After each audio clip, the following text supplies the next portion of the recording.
I'm Mr. Crompton. This is the table saw safety video. In this video, I'm going to be showing you the different parts of the machine, where you can find them, what they do, how they work, and then we'll be showing you how to safely operate the machine at the end.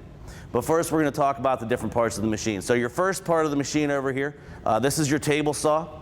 The table saw is used in ripping pieces of wood along the grain.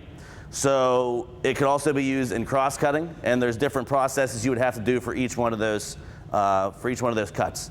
So first, we're going to talk about the parts of the machine, though. So your first part of the machine, obviously, is your table. That's why it's called a table saw. The table is where you will actually be laying your material to send it through and cut it. Where is the blade, or what's actually going to cut the material, is going to be the blade right here. The blade is a standard circular saw blade. There are teeth going around. You can get different teeth for different types of cuts. And this right now is a combination blade. This can be used for either cross-cutting or ripping. The blade itself has little carbide tips on the end, and those actually will become dull over time, so they can either be sharpened or you can replace the blade. But the blade will spin in a circular motion as you send your material through. On the back side here, this is a splitter. The splitter is used to separate the wood as you send it through so that you can be sure that the material doesn't clamp back down onto the blade and fling it back at you. There are also two pieces of metal on both sides of the splitter. Those are called anti-kickback pawls, and what those are for are to hold the material down, again, so it doesn't kick back. The part that folds down over the top, this is your guard. The guard stops you from putting your hand into the machine itself and stops you from cutting your fingers off, potentially.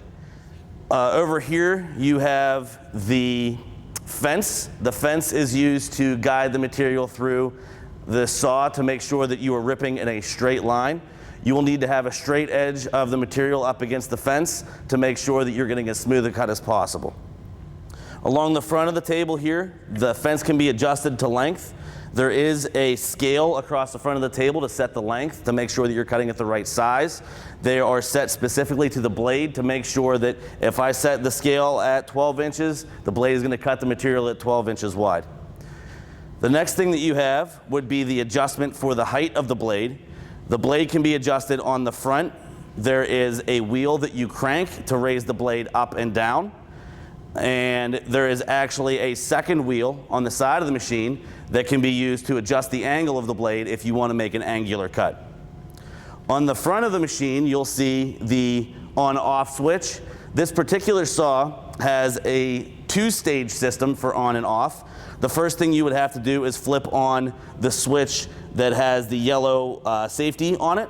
And what that does is that actually will make the machine so that it's ready to cut. This particular machine is called a saw stop, and it will actually send an electrical current through the blade that will stop the blade dead if it comes into contact with your skin.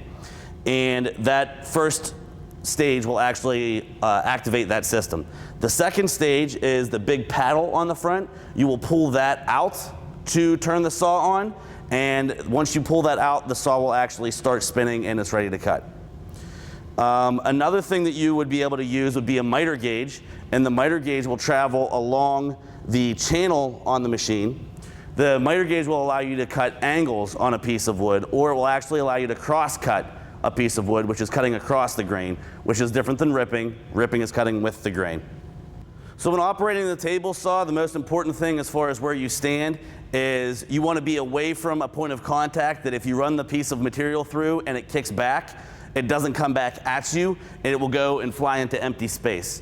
So when you're actually setting up to use this machine, you set the fence where you want it, and then when you're sending the material through, you're going to stand off to this side of the fence to make sure that as you send the material through, if it does kick back, it will hit the fence and then fly back in that direction, instead of if you were over here, it could fly back and hit you center mass, which would be very, very painful. As far as setting up the machine, there's not a whole lot to it. You do have to adjust the height of the blade with the crank that we were discussing. And to do that, you will loosen the crank itself and then crank it up or down. The height of the blade can be set so that the teeth itself, the teeth of the blade, are even on the gullets with the top of the material. The other safety feature that you have when using this machine would be a push stick. And there are two different types of push sticks.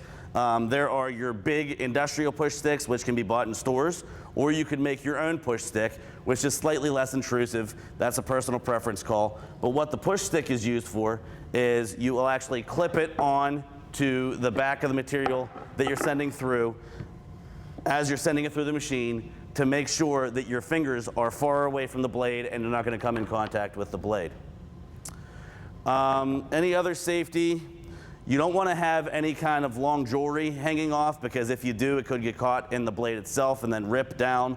Other than that, you just try as hard as you can to keep everything with your fingers or your hands away from the blade so that you don't come into contact with it.